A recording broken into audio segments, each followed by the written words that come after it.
Hello everyone, this is the Year 8 Advanced Maths Term 4 revision video.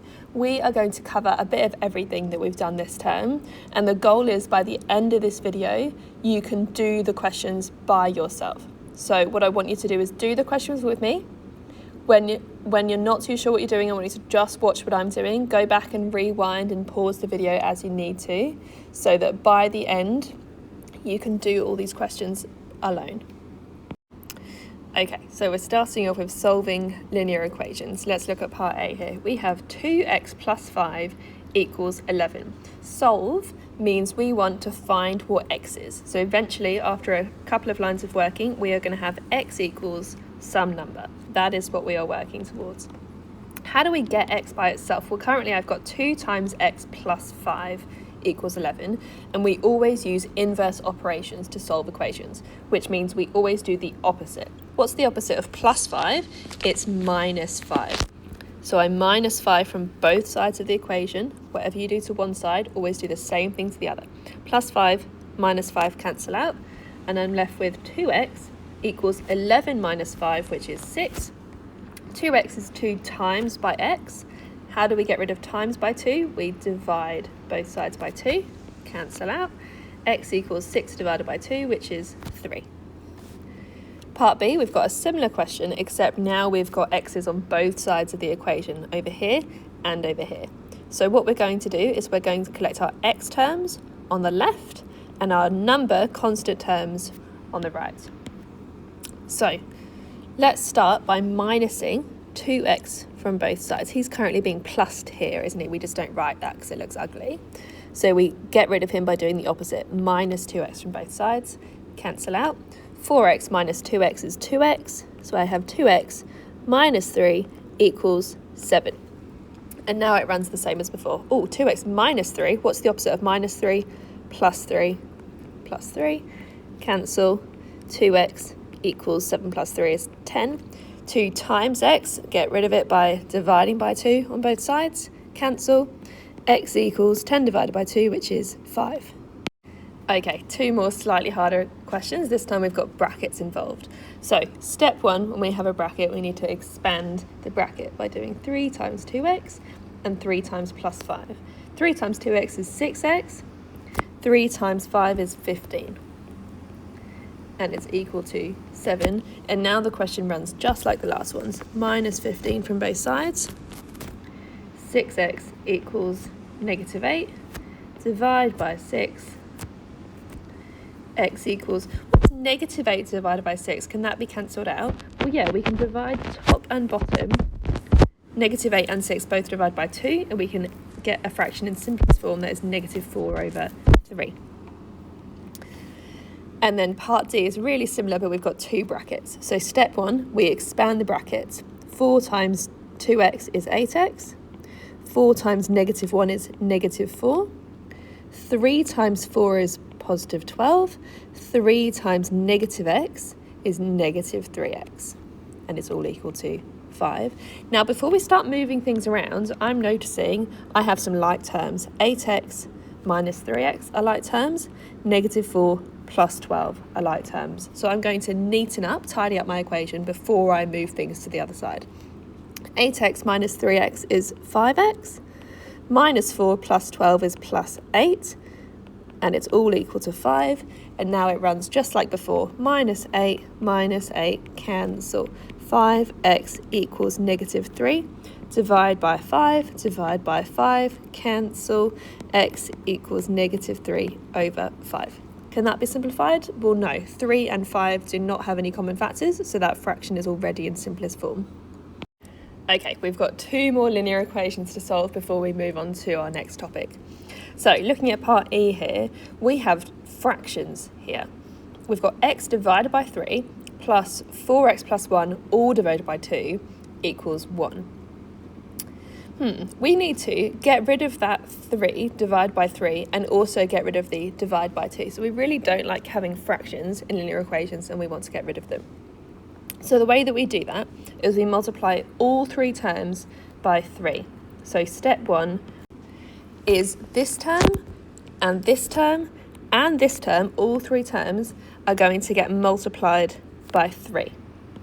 So I've got 3 up here, a 3 here, and a 3 here. And rub that one out so it's not confusing. Okay, when I do that, this one cancels out with this one. And now I'm going to do the same thing and multiply all 3 terms by 2. Times by 2, times by 2, times by 2. So you wouldn't normally do this much working out, but I'm just showing you so you can visualize what's happening here. This 2 cancels out with this one. I'm multiplying and dividing by 2, so they're gone. Let's neaten up because this is ugly.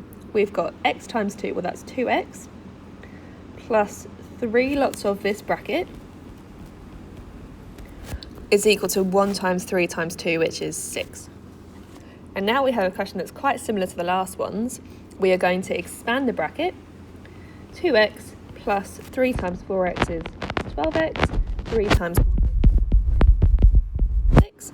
Collect our like terms here. 2x plus 12x is 14x, plus 3 equals 6. Minus 3 minus 3. 14x equals 6 minus 3, which is 3. Divide by 14, divide by 14. X equals 3 over 14. Can that be simplified? No, 3 and 14 don't have any common factors other than 1, so it's already in simplest form. Okay, let's look at part F. 4x plus 3, all divided by 2x minus 1, plus 7 equals 10. We have a fraction. Remember, we don't like fractions. We want to get rid of the fraction by multiplying by the denominator. But before we do that, I'm noticing this plus 7 is some low-hanging fruit that I can get rid of really easily. How do I get rid of plus 7? I minus 7 from both sides. Minus 7, minus 7. We've got this fraction left.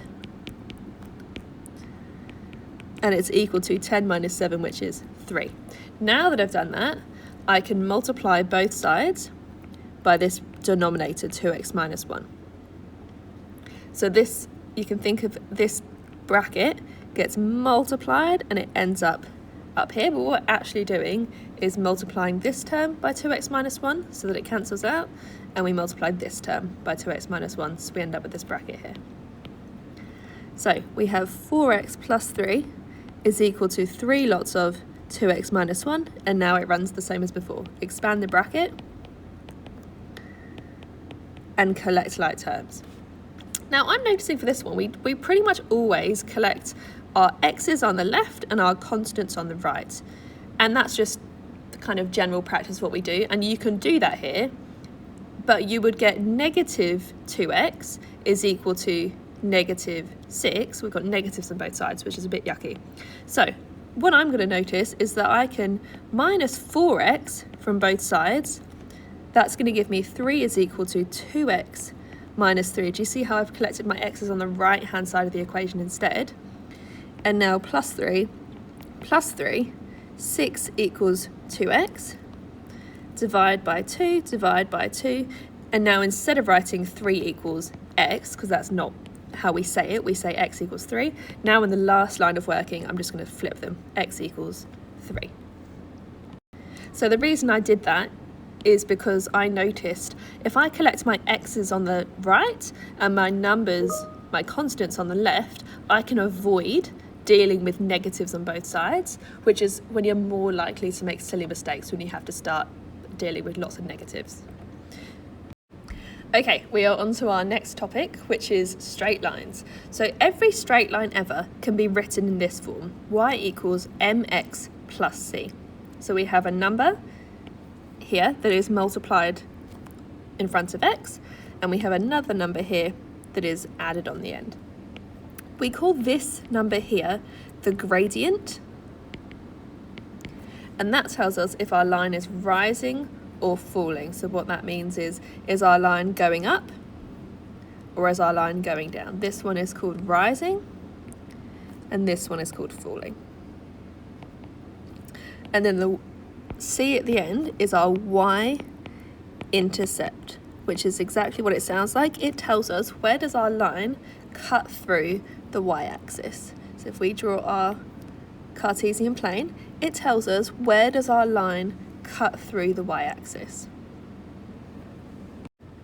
Now we have two formulas for gradient.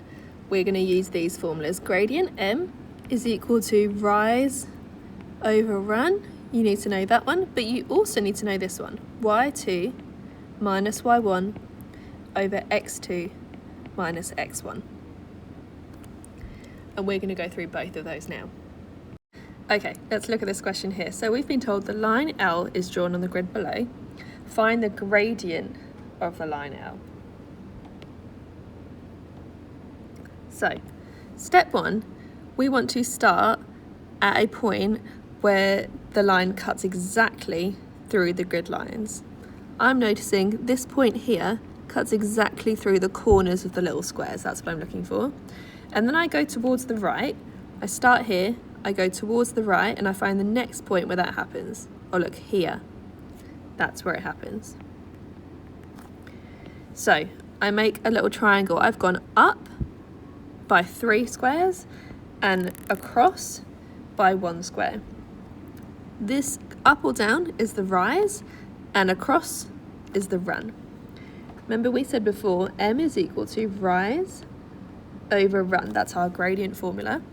So we've gone up by 3, so it's positive 3 over 1. What's 3 divided by 1? It is 3. So we found the gradient of that line. Now, I told you before, remember we said that the gradient tells us if a line is rising or falling. The way it does that is if the gradient, if m is positive, that's shorthand for positive, then our line is rising. And if m is negative, then our line is falling. So in this case, we've got a line that is rising over time, so we've got a positive gradient. Now the question didn't ask us, but if the question said find the y-intercept of this line, we go, x-axis, y-axis, and our line. Where does our line cut through the y-axis? It cuts through here. See that -1. So in this case, we would say C, the y-intercept, is equal to -1. Okay, now let's look at this question. We've got the same kind of thing, except we've got a falling line. So I'm expecting a negative gradient. So step 1 is the same. Find a point where it cuts exactly through the corners of the grid lines. Go to the right from that point. Find the next time where it does that. Does it here? See that? Draw your triangle. We've gone down and across. We've gone down by 3, haven't we? So we've got a rise of -3 because we've gone down, and a run of 1. So let's put that together. M is equal to -3 divided by 1, which is equal to -3. And now let's find the y-intercept for this line. The question doesn't ask us to, but if it did, our line, y-axis, it cuts through. It's not a very well drawn graph, but it cuts through at 4. C is equal to 4. Okay, let's put those skills together. We have been asked to find the equation of this line. So step 1, we think to ourselves, straight line can always be written in the form y equals mx plus c, where m is the gradient and c is the y-intercept. What is c? Well, look here, it cuts through the y-axis at 3. So c is equal to 3. And now let's find the gradient using our rise over run method. Find me 2 points where it cuts exactly through the grid lines. Well, it cuts through here, doesn't it? If I go to the right, I run out of line before I find the next point. So let's go back to the one before. Going back here. Okay, I'm drawing my triangle up and across. I've gone up by 1, 2, 3, 4, and I've gone across by 1. Remember, m is equal to rise over 1. Our line is rising, so it's positive. 4 divided by 1 is 4. And now I can put those together. Y is equal to 4x plus 3. Okay, we are now going to start with an equation and we are going to graph it, or the question might say sketch. Both of those words mean here's an equation, draw the straight line of this equation. So step 1, we have a gradient of 3 over 4 and we have a y-intercept of -2. We start by graphing the y-intercept -2. And then from that point, we use the fact we have a gradient of 3/4. It's positive, so our line is rising, and that is rise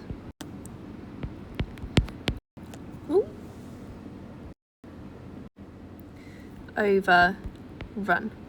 So we're going up by 3, 1, 2, 3, and across by 4 little squares. And the spot where we end up, we draw another little cross, and then we get a ruler, and what we do is we put our ruler right up against both of those points, press it up against it, and then draw our line through it. Now this line goes on forever in both directions, so to show that, we put arrows on the end, and then we give the graph its name, and we write it on the line like this, 3/4 x minus 2.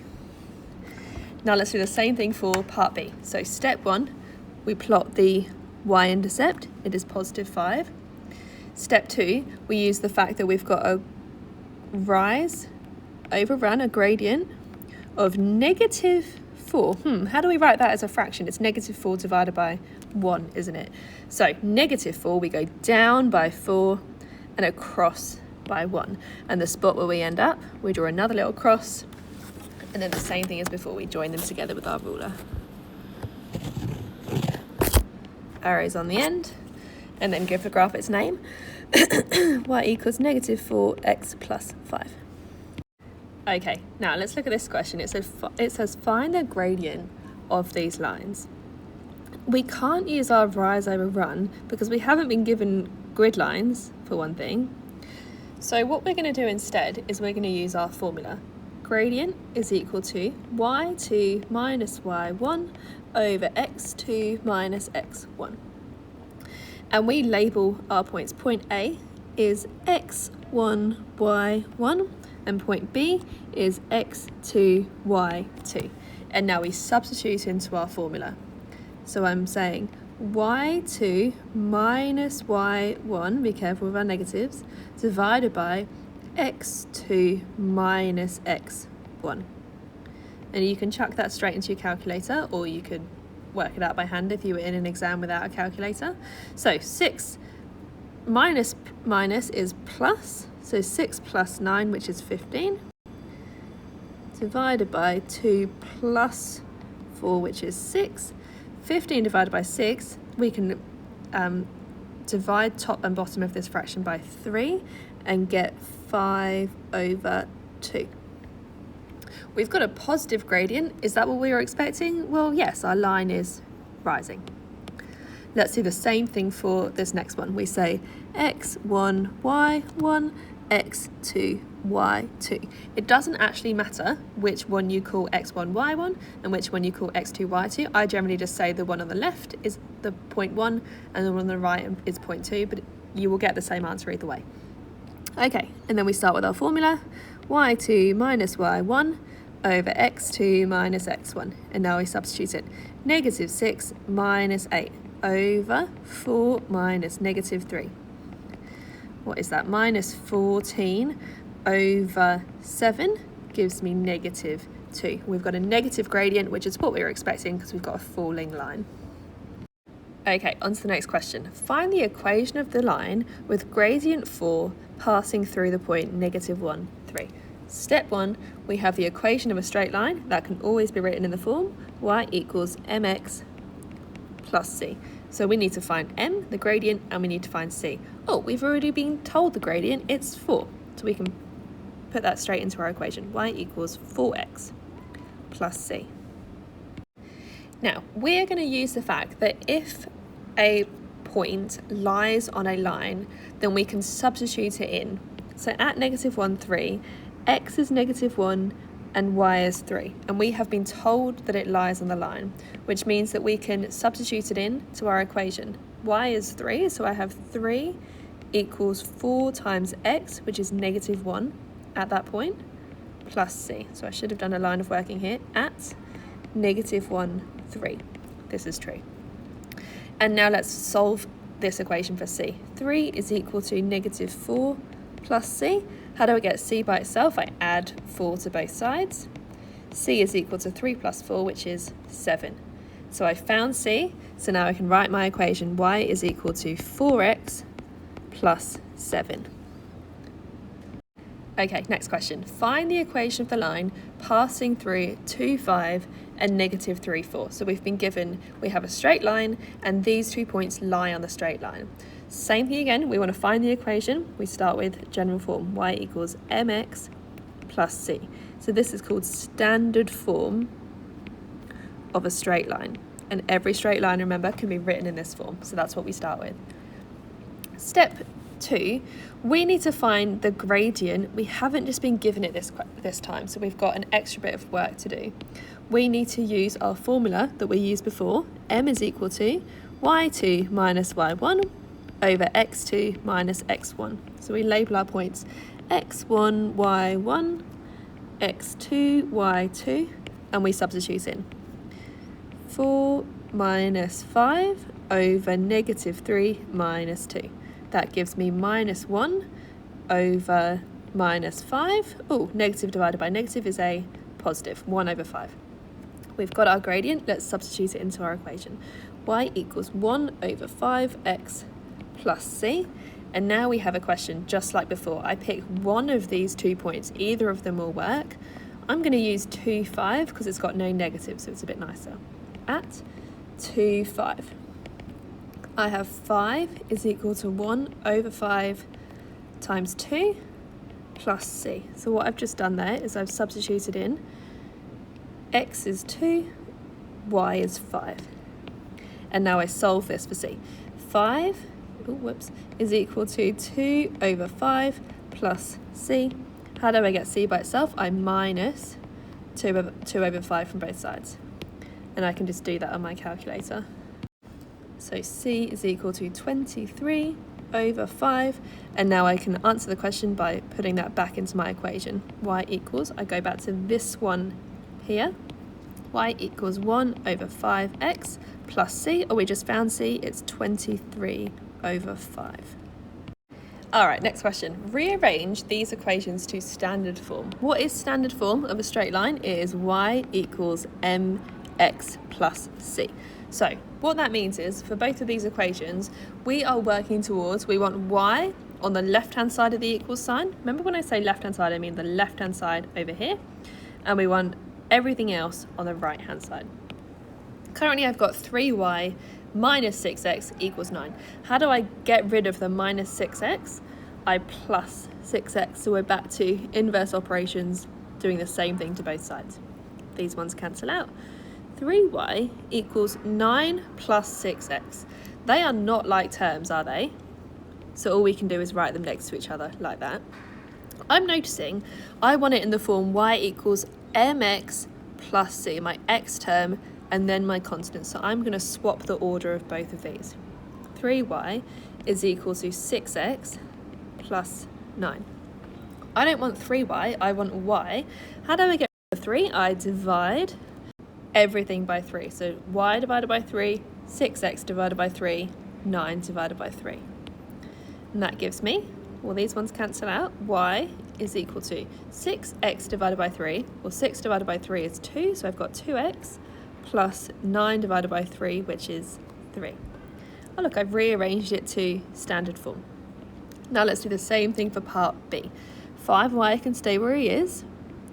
Let's minus 2x from both sides to get him to the other side. So I get 5y minus 1 equals minus 2x. And now let's plus 1 to both sides to get rid of him. 5y equals minus 2x plus 1. How do I get rid of the 5? I divide everything by 5. This one, and this one, and this one. Y is equal to negative 2 over 5x plus 1 over 5. Okay, this is our final question that we're going to do for linear stuff, and then we're moving on to congruent and similar triangles. So decide if these points lie on the line y equals 3x minus 4. What that's saying is we have the equation y equals 3x minus 4. It looks something like that. it cuts through at -4. It's asking us, do these points sit on that line? So if we were to plot 1, -1, is it there? 2, 3, -2, -10. Do they lie? Does the line cross through those points? That's what the question is asking us. Okay. Now the way that we find that out is algebraically. 1, -1. At that point, x is 1, y is -1. So we are going to substitute those into the equation of the line. Y is -1 and x is 1. And let's see if this makes sense, this equation that we've just made. -1 equals 3 times 1 is 3. 3 minus 4 is -1. Oh look, we can say left-hand side of the equation does equal right-hand side of the equation. Therefore, the point does lie on the line. Therefore, yes, the point lies on the line. Let's do the same thing for the next one. Ready? X is 2, y is 3. Substitute it into our equation of the straight line. 3 equals 3 times 2 minus 4. Does this equation make sense? Hold up. 3 equals 3 times 2 is 6. 6 minus 4 is 2. Oh, 3 does not equal 2. Left-hand side does not equal right-hand side. Therefore, no, that point does not lie on the line. And now the same thing for part C. X, y, substitute in, -10 equals 3 times -2 minus 4. -10 equals -6 minus 4, which is -10. Left-hand side does equal right-hand side. Therefore, yes, the point does lie on the line. Okay, we're moving on to our next topic now, which is congruent triangles. So, by definition, two triangles are congruent if they are exactly the same shape. So what does that mean? It means corresponding angles are equal and corresponding sides are equal. So if we were to cut them out and put them on top of each other, they are exactly the same shape. Same sides, same angles. We have 4 rules that tell us if two triangles are congruent. We have side, side, side. We are given 3 sides and their corresponding sides are equal. Side, angle side, that means 2 equal sides and the angle between them is equal. So it has to look like this. The angle between them is equal. Or we have angle, side, angle, and that's any 2 angles, corresponding angles are equal, and any side, corresponding side is equal.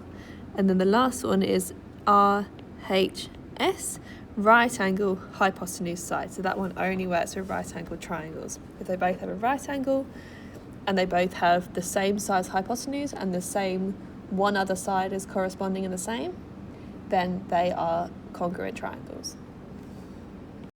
All right, this question asks us, for each pair of triangles, state the condition why they are congruent. That's saying, tell us which rule you use to prove that they are congruent. So, looking at triangle A, we've been given an angle and 2 sides. So we're going to be using our side, angle, side rule. And let's make sure that triangle B corresponds. Oh look, this angle is the same. 14 corresponds to 14 and 10 corresponds to 10. So we've got 2 sides that are equal with an angle between them that is equal. So corresponding sides are the same. For 2 of them, the angle between them is equal. We've used SAS to prove that they are congruent. Let's do the same thing for part B. We've been given 3 sides, so automatically I'm thinking I'm going to be using side, side, side. Let's just make sure. 6.5, 6.5. 14, 14. 10, 10. Corresponding sides are equal for all 3 of them, so we have used the rule side, side, side to prove that they are congruent. All right, one more of these. So I'm looking at these triangles thinking, well, I've been given 2 angles and a side, so I'm thinking I'll probably use the rule ASA, but let's just check that's the case. We've got corresponding angles, 80 and 80, 25 and 25. Ooh, 10. Does this side correspond with this one? Well, yeah, definitely, because look, they're both opposite the 80, so they are corresponding and equal. So I've used A, S, A to prove that those triangles are congruent. Now, what if we wanted to find this angle here? What do triangle angles add up to? They add up to 180. What have we got already? 80 plus 25. We've already got 105. 180 minus 105 is 75. So this angle here must be 75 degrees. Okay, let's move on now to similar triangles. So two triangles are similar if they are an enlargement of each other. So what that means is we keep the proportions of the shape the same, and we either stretch it out and make it bigger, or we shrink it and make it smaller. So by definition then, corresponding angles are equal. The angles inside the triangle remain the same when we make it bigger or make it smaller, and corresponding sides are in proportion. What that means is they all get multiplied by the same scale factor. Okay, and we've got the same rules as before, but they have slightly different meanings. SSS means all three sides are in proportion, same scale factor. SAS, two sides that are in proportion and one angle that is equal, and it has to be in between them like before, has to be sandwiched in between them like this. ASA, two angles that are equal, corresponding angles, and one side that is in proportion. And then we have right angle, hypotenuse, same as before, right angle, hypotenuse in proportion, one other side in proportion. And then we have our final new rule, angle, angle, angle. Corresponding angles are equal. Those are our rules for deciding if two triangles are similar. Okay, let's look at these triangles. We are going to decide, are they similar? Yes or no? I'm looking at them going, I've been given no angles, but all three sides. So I probably am going to use my rule SSS. Step one, I need to find the scale factor.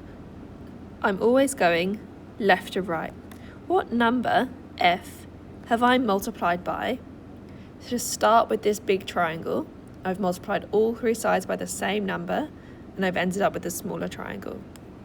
First of all, I need to match up my corresponding sides. The biggest side on this triangle corresponds to the biggest side on this triangle.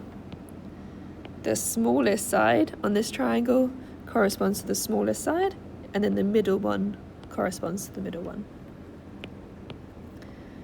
So I'm saying, let's pick this one, 72 times by my scale factor, F, gives me 12.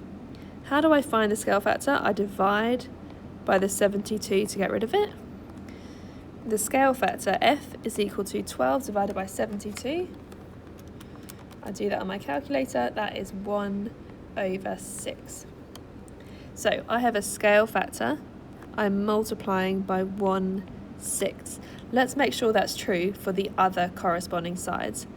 36 times by 1/6. Does that give me 6? So this side times by the scale factor, does it give me the corresponding side? Yes, it does. 36 times by 1/6 is 6. Now the other side, 84 times by 1/6, is that equal to 14? Yes, it is.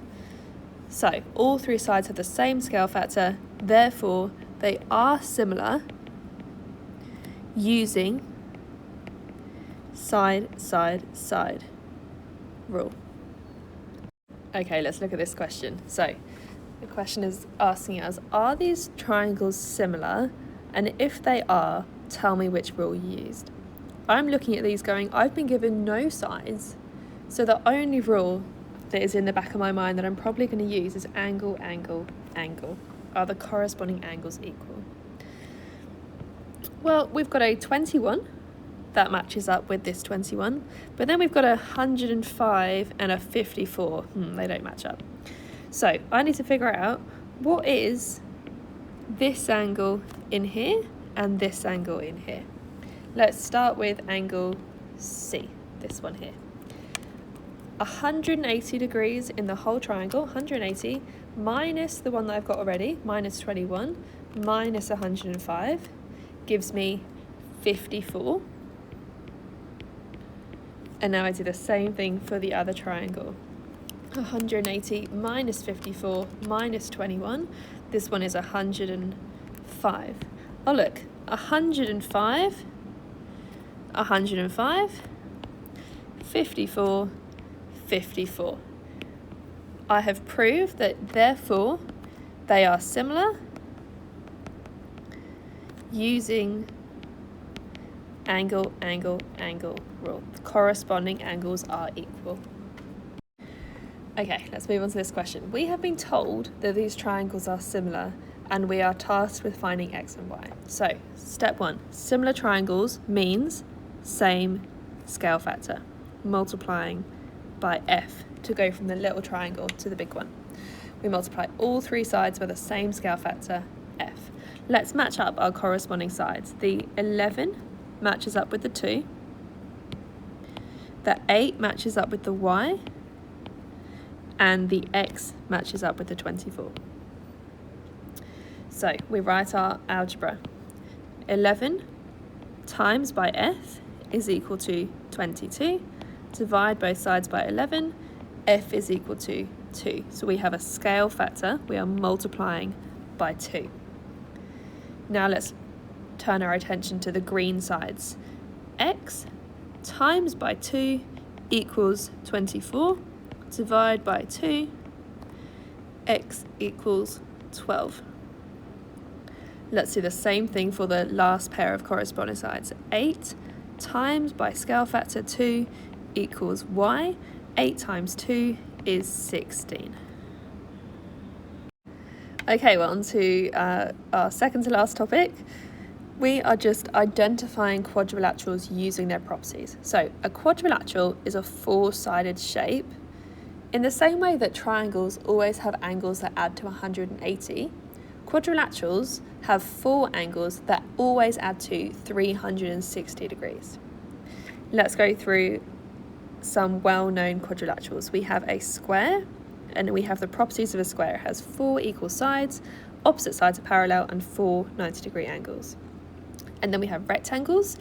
We have two equal long sides, two equal short sides, four 90-degree angles. Trapezium is what we call these ones in Australia.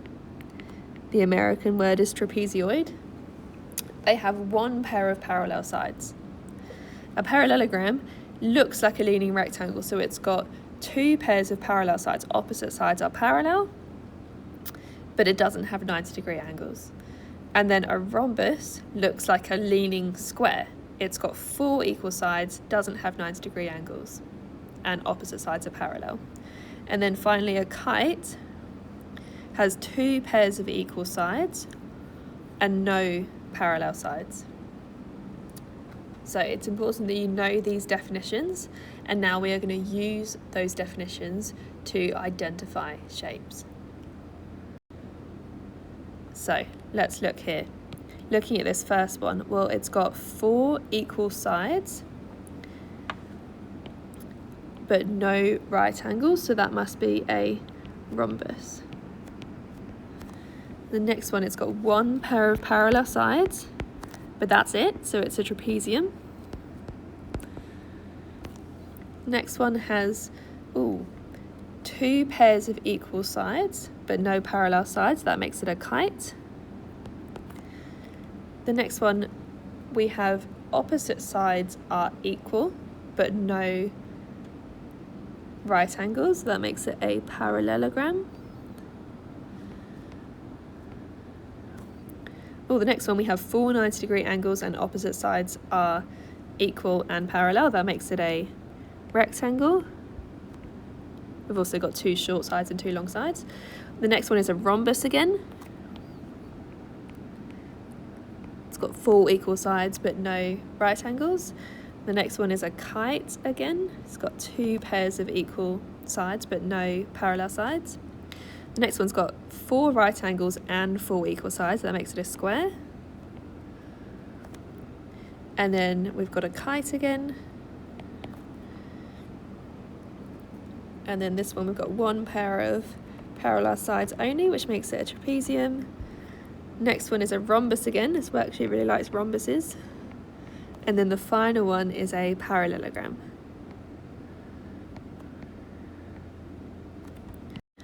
Okay, so we're on to our final little topic. We are doing 3D movement using this cube that looks kind of like a Rubik's Cube. So we've been asked to give directions of how we would travel from A to B. And we can see here we're going to be using the language up and down, left and right, backwards and forwards to describe that travel. So let's start off by just marking on where we're going to go. We're going to go here to get onto this face, this front face, and then down, and then across. You might have gone another way, right? You might have gone across and then forward and then down. There's different options. Okay, using the one that I've done to begin with, my red line. What have I done? I've gone forward. So I'm looking here, backwards, forwards is this direction. Forwards by 1, 2, 3. Forwards by 3.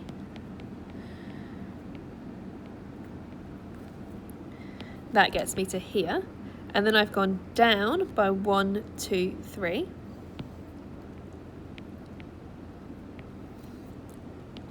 That gets me to here. And then I've gone right by 1. So you might have gone in a different way. Like I said, if you've done the blue line, you've gone right by 1, forward by 3, down by 3. Do you see how you've done the same thing? You've just done them in a different order, and that is fine. Okay, we have one more question for the whole video. So we are giving directions for how to travel from point A to point B. Let's map it out. We're going to go left by 3, up by 2, backwards by 1. So left 3, that gets me here. Now I need to go backwards. Remember, I'm using this language here, it shows me backwards by 1, back 1, that gets me there, and then I need to go up by 2. Okay, well done making it through the whole video. I hope that was helpful, and make sure you come see me or your teacher if you need more help with revision for the exam.